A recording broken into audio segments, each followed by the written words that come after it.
Hello friends, welcome my YouTube channel. Today we are going to learn class 7 subject English lesson 1.3 Little girls wiser than old people. विद्यार्थ्यांनो, मागील दोन व्हिडिओमध्ये आपण little girl wiser than old people ही जी story आहे ही story या ठिकाणी मी एक्सप्लेन केलेली आहे. आज या ठिकाणी आपण little girls wiser than old people या स्टोरीचे क्वेश्चन आणि आन्सर्स म्हणजेच इंग्लिश वर्कशॉप या ठिकाणी आज आपण सॉल्व करणार आहोत. English workshop question number first, read aloud with proper intonation. म्हणजे खाली काही वाक्य दिलेले ते आपल्याला इंटोनेशन म्हणजे अगदी टोनिंगमध्ये योग्य स्वरूपामध्ये त्या ठिकाणी वाक्य हे रीड करायचे आहेत. डोंट गो वाक्य कशा प्रकारे रीड करायचे ते या ठिकाणी मी करून दाखवत आहे.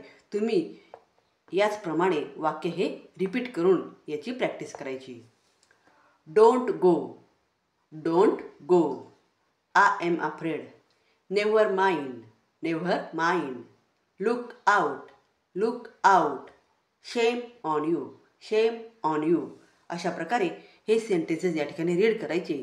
तुम्ही हे सेंटेन्सेस पुन्हा पुन्हा ऐकून या ठिकाणी या सेंटेन्सचा सराव करायचा, प्रॅक्टिस करायची.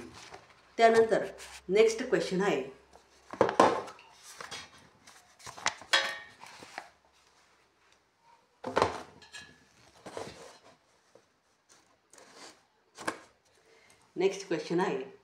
Question number second. Spot the name of body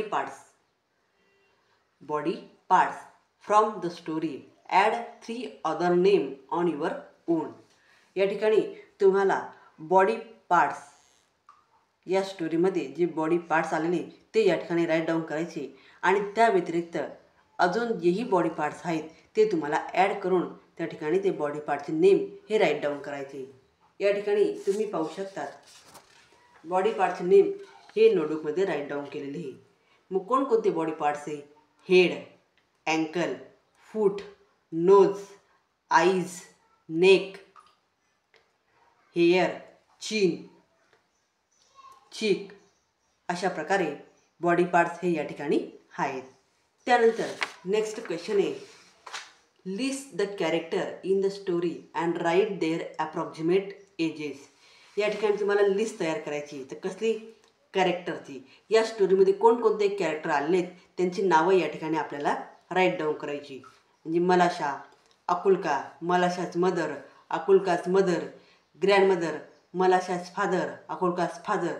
हे जे कॅरेक्टर आहे हे सर्व कॅरेक्टर या ठिकाणी राईट डाऊन करायचे आणि त्यानंतर ॲप्रॉक्सिमेट एज अंदाजे वय त्यांचं या ठिकाणी आपल्याला राईट डाऊन करायचं आहे. या ठिकाणी तुम्ही पाहू शकता कॅरेक्टर्स आणि ॲप्रॉक्सिमेट एज. मलाशाचं एज आहे 8 इयर्स. अकुल्काचं एज आहे 10 इयर्स. मलाशापेक्षा अकुल्का ही मोठी आहे. Akulka's mother 40 years. Malasha's mother 38 years. Akulka's father 42 years. Malasha's father 40 years. Akulka's grandmother 65 years. अशा प्रकारे या ठिकाणी या लेसनमध्ये जेही कॅरेक्टर आलेले त्या कॅरेक्टरची नावं आणि त्या कॅरेक्टरचं ॲप्रॉक्सिमेट एज या ठिकाणी मी राईट डाऊन केलेलं आहे. त्यानंतर नेक्स्ट क्वेश्चन आहे, write the stage in which the fight began and got worse. You may show as many stages as you like, then write how and when the people stop fighting. या ठिकाणी 2 point दिलेले. The फाईटमध्ये म्हणजेच लढाई. अकुल्कास mother hit मलाशा. अकुल्काची आई ही त्या मलाशाच्या आईशी भांडत असते. तिथून पुढे काय काय घडलं हे या ठिकाणी लिहायचं आहे. आणि सेकंड आहे, how the fight came to an end. लढाईच्या शेवटी काय घडलं. माझ्या नोटबुकमध्ये तुम्ही या ठिकाणी पाहू शकता.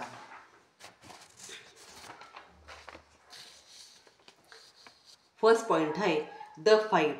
अकुल्कास मदर हिट मलाशा. मग या ठिकाणी अकुल्काची मदर आणि मलाशाची मदर यांच्यात फाईट चालू होती त्यावेळेस काय घडलं. मलाशाच मदर स्कोल्डेड हर नेबर. मलाशाची आई ही त्यांच्या शेजारच्या मुलीवर चिडली. The women began to quarrel. त्या ठिकाणी त्या बायकांमध्ये भांडण सुरू झालं. द मेन स्कोल्डेड अँड कर्स इच अदर. माणसंही त्या ठिकाणी आले आणि त्यांच्यातही भांडण सुरू झालं. One man push another man. एका व्यक्तीने दुसऱ्या व्यक्तीला ढकललं. The fight begin. त्यांच्यामध्ये फाईट ही सुरुवात झाली. The main knock her of her पीठ. आणि त्या ठिकाणी जो व्यक्ती होता त्या व्यक्तीने एकमेकांना लोटत होते आणि त्या ठिकाणी भांडण करत होते. अशा प्रकारे ही फाईट झाली. त्यानंतर second point, how the fight came to an end.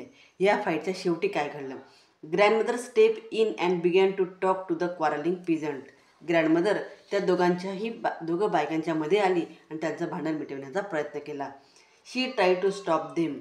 The girls came from each side of the rill laughing. त्या दोघं बायकांचे भांडण चालू होते आणि या दोघी मुली बाजूला एकत्र खेळायला लागल्या. The grandmother pointed this to the quarrelling peasant. त्या आजीने त्यांचं भांडण मिटवण्याचा प्रयत्न केला आणि त्यांचं लक्ष त्या मुलींकडे वेधलं. The men look at the girls and felt ashamed and went away to their farms. आणि जेव्हा त्या बायकांनी त्या मुलींकडे बघितलं तेव्हा त्यांना स्वतःची लाज वाटू लागली आणि ते दोघंही त्या ठिकाणी एकत्र आले आणि आपापल्या शेतामध्ये कामं करू लागली. अशा प्रकारे हे दोघंही पॉईंट या ठिकाणी राईट डाऊन केलेली आणि अशा प्रकारे तुम्ही हे सेंटेन्सेस या पॉईंटवरून लिहू शकतात. विद्यार्थ्यांनो, हे सेंटेन्सेस पुन्हा रीड करून या सेंटेन्सेसची प्रॅक्टिस करायची की ज्याने तुम्हाला या ठिकाणी हे सेंटेन्सेस लिहिता येऊ शकतात. विद्यार्थ्यांनो, जर तुम्हाला व्हिडिओ आवडला असेल तर व्हिडिओला लाईक करा, शेअर करा आणि चॅनलला सबस्क्राईब करा. थँक्यू.